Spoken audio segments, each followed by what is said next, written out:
গল্প বলি শোনো প্রিয় নবীজি, শ্রেষ্ঠ মানব যিনি এই ধরনী।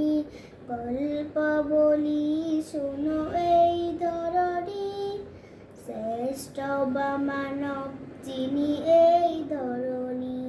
শিশুদের দিকে তিনি মিষ্টি হেসে সালাম দিতেন আগে ভালোবেসে।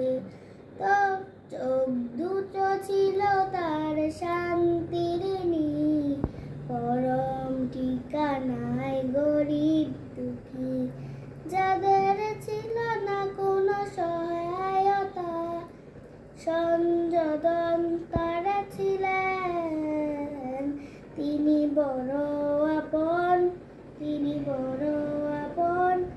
আদর্শ ছিলেন তাই এই গরিব